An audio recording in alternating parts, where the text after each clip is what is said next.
सुप्रभात बच्चों। आज हम पढ़ेंगे सुंदर देश हमारा। आपका ऑनलाइन कक्षा में स्वागत है। और सुंदर देश हमारा के बारे में आपको पता ही होगा कि जो हमारा देश है वो बहुत ही सुंदर है, उसमें बहुत सारी विशेषताएं हैं। वो हमारे त्योहारों का देश है। हमारे देश में बहुत सारे वीर महापुरुषों ने जन्म लिया है। ये ऋषि मुनियों की धरती है। यहाँ पर जो हिमालय पर्वत है वो हमारी हर क्षण हमारी रक्षा करता है। और यहाँ पर जो बहुत सारी पावन नदियां हैं, जैसे गंगा, यमुना और भी बहुत सारी नदियां हैं जो हमारे धरातल पर, हमारी धरती पर रहती है। ये जो हमारी जन्मभूमि है, ये इसे हम धरती माता कहते हैं और हम इसकी पूजा भी करते हैं। तो बच्चों, हमारे देश में, हमारे सुंदर देश में इस तरह की हमारी मातृभूमि की विशेषताओं के बारे में बताया गया है। तो हम इस लेसन को पढ़ते हैं। सबसे सुंदर देश हमारा। तो बच्चों, सबसे सुंदर देश हमारा, मैंने आपको बताया कि जो हमारा देश है ये बहुत ही सुंदर है। तो देखिए, सबसे सुंदर देश हमारा, हमको ये प्राणों से प्यारा, हमने मिलकर रूप संवारा, इसे बनाया जग से न्यारा। तो बच्चों, जो हमारा देश है वो बहुत सुंदर है, बहुत प्यारा है, हमको ये प्राणों से प्यारा और हमें ये जान से भी प्यारा है। हमने मिलकर रूप संवारा, इसे बनाया जग से न्यारा। और हमने मिलकर इसके रूप को संवारा है और इसे, जग मतलब संसार, और हमने इसे संसार में सबसे प्यारा बनाया है, सबसे अलग बनाया है। तो बच्चों, इसका अर्थ ये है कि इसका जो भावार्थ है, हमें कवि कहना चाह रहा है कि जो हमारा देश है वो बहुत ही सुंदर है और इसे हम प्राणों से भी हमारे प्यारा है।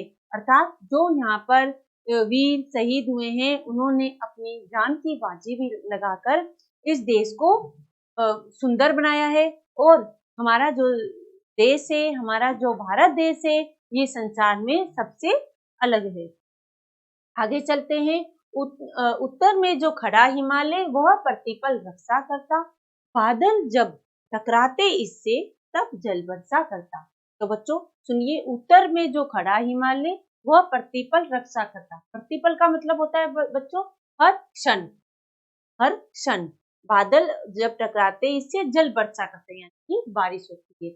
हमारा जो देश है, इसमें कवि कहना चाह रहा है बच्चों कि हमारा जो देश है वो उसके उत्तर में हिमालय पर्वत खड़ा है। उसके उत्तर में, हमारे भारत देश के उत्तर में कौन सा पर्वत है बच्चों? हिमालय पर्वत है। ये सबसे बहुत ऊंचा है, जो हर क्षण हमारी रक्षा करता है। कि उत्तर में जो हिमालय खड़ा है, ये शत्रुओं से हमारी रक्षा करता है। और जब बादल इससे टकरा जाते हैं, जब बादलों इससे टकराते हैं तो बारिश होने लगती है। आगे, दक्षिण में लहराता सागर, भारत माँ के चरण पखारे, और प्रकृति भी निज हाथों से इस धरती का रूप निखारे। तो बच्चों देखिए, दक्षिण में हमारा महासागर है। दक्षिण में हमारा कौन सा महासागर है? हिंद महासागर है।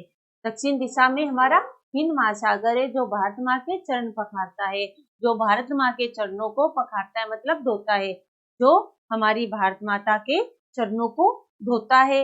और प्रकृति जो निज हाथों से इस धरती का रूप निखार, और जो प्रकृति है वो अपने दोनों हाथों से हमारे चारों तरफ, हमारी बगियाओं को, हमारे वातावरण को शुद्ध करती है।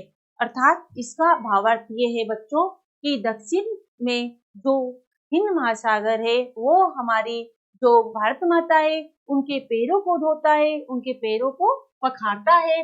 और जो प्रकृति है, जो प्रकृति अर्थात जैसे झीलें हैं, बाग बगीचे हैं, तो ये सब क्या है? ये हमारी धरती के रूप को निखारती है। आप इस तस्वीर में देख रहे होंगे बच्चों कि इस तस्वीर में किस तरीके से जो प्रकृति है, देखिए हरे भरे पेड़ हैं, चारों तरफ नदियां बह रही है, घास है। तो ये हमारी धरती के रूप को निखारती है, सुंदर बनाती है।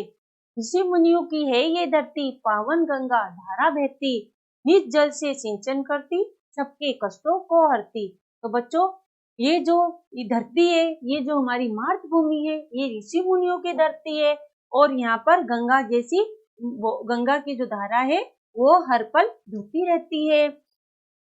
और जो गंगा की धारा बहती है उसके किनारों पे जितनी भी खेतियां, जितने भी काम होते हैं वो उसका सिंचन करती है और सभी कष्टों को हमारे दूर करती है। तो बच्चों, इसका भावार्थ ये है कि जो हमारी मातृभूमि है, जो हमारी जन्म भूमि है, वो ऋषि मुनियों की है और यहाँ पर गंगा जैसी बहुत सी नदियां बहती है, जो हमारे इस जल से, जो हमारे जो नदियां बहती है, जिनकी नदियां जहां जहां से निकलती है, गुजरती है, वहां पर खेती बाड़ी, आय के कार्य और व्यापार, कृषि प्रयोजना वाले कार्य होते हैं। और हमारे जो कष्ट होते हैं और इस तरीके से जो लोग होते हैं वो खेती बाड़ी करते हैं, व्यापार करते हैं, कृषि परियोजनाएं चलती है, इससे उनको रोजगार मिलते हैं और हमारे जितने भी कष्ट होते हैं उनको वो दूर करती है।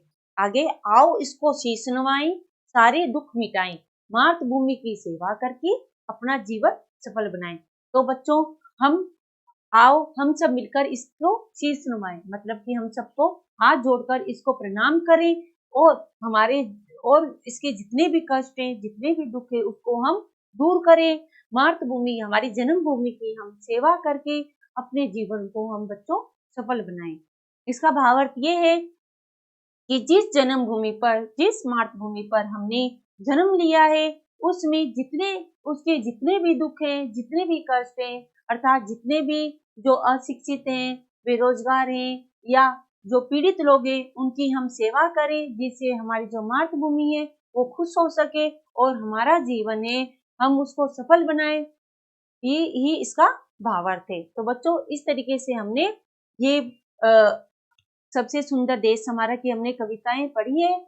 आशा है आपको ये पाठ अच्छी तरह से समझ आ गया होगा। बच्चों, इसका सारांश ये है कि हमें जो हमारा भारत देश है वो किस तरीके से बहुत ज्यादा सुंदर है और इसमें कई वीरों ने, कई महापुरुषों ने जन्म लिया है। ये ऋषि मुनियों की धरती है। इसमें उत्तर में जो हिमालय पर्वत है वो शत्रुओं से हमारी रक्षा करता है और जब बादल होते हैं, जब वो उससे टकराते हैं हिमालय पर्वत से, तो जलधारा बहने लगती है, बरसात होने लगती है और वहाँ की जो पावन नदियां हैं, जैसे गंगा नदियां हैं, वो बहती है और वहाँ से कई तरह के रोजगार होते हैं, व्यापार होते हैं, खेती बाड़ी होती है। इस तरीके से बच्चों ये हमारा पाठ पूरा होता है। अब हम चलते हैं शब्दार्थ की तरफ। देखिए, शीश मतलब सिर, सिंचन मतलब सिंचना, नवाए झुकाएं, नवाए झुकाएं, पावन पवित्र, पावन का मतलब क्या होता है बच्चों? पवित्र। अब हम करते हैं अभ्यास कार्य। अपने जीवन को सफल बनाने के लिए क्या करना चाहिए? तो बच्चों, हमें अपने जीवन को सफल बनाने के लिए मातृभूमि की सेवा करनी चाहिए। तो इसका हम उत्तर लिखेंगे, उत्तर नंबर 1।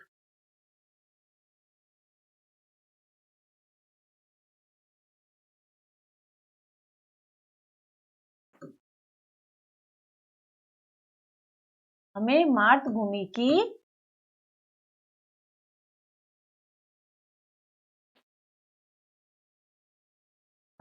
मातृभूमि की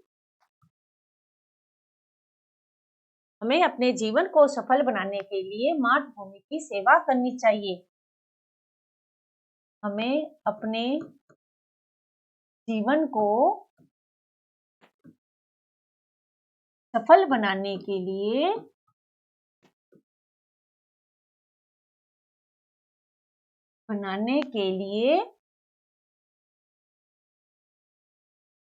अपनी मातृभूमि की सेवा करनी चाहिए। मातृभूमि की सेवा करनी चाहिए।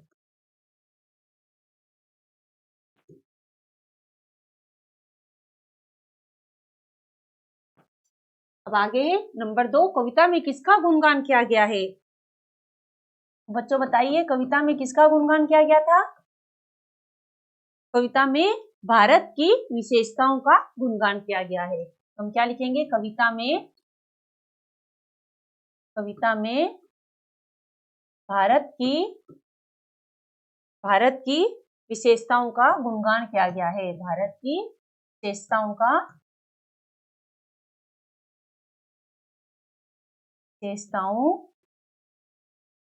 का गुणगान किया गया है। गुणगान किया गया है।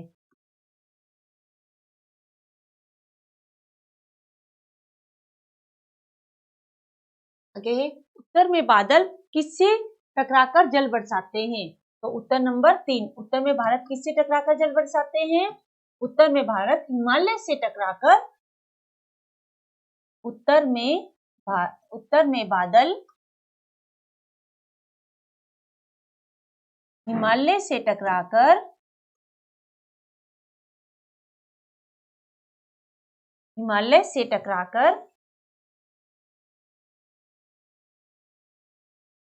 उत्तर में भारत हिमालय से टकराकर जल बरसाते हैं। से टकराकर जल बरसाते हैं।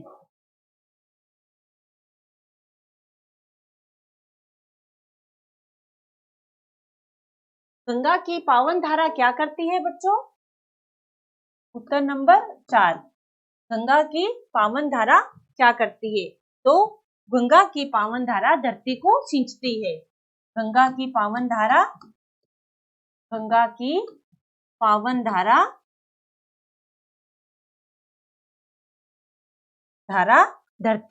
धरती की सिंचाई करती है। धरती की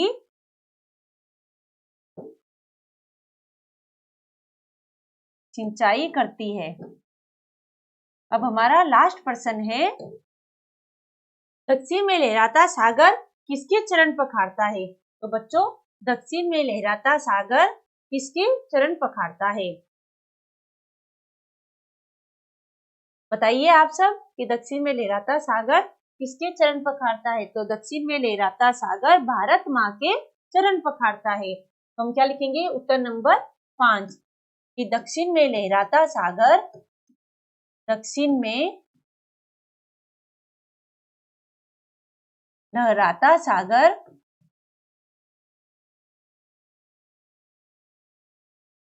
भारत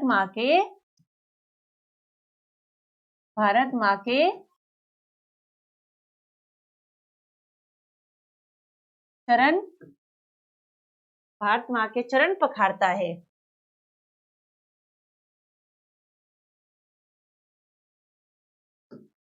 इस तरीके से बच्चों हमारे ये प्रश्न उत्तर पूरे होते हैं। अब हम चलते हैं सही पर सही का चयन लगाइए।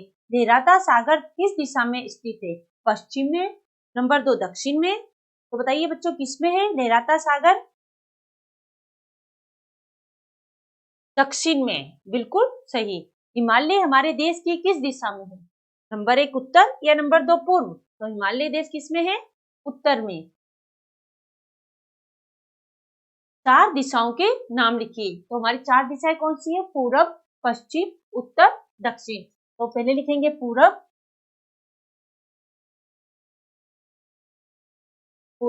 पश्चिम, उत्तर, दक्षिण।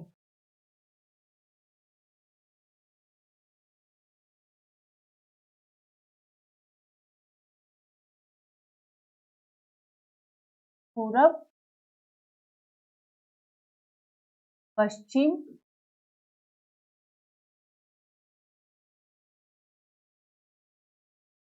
पूरब, उत्तर,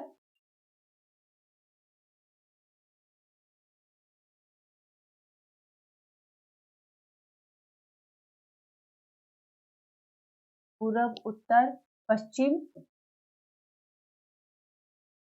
और दक्षिण।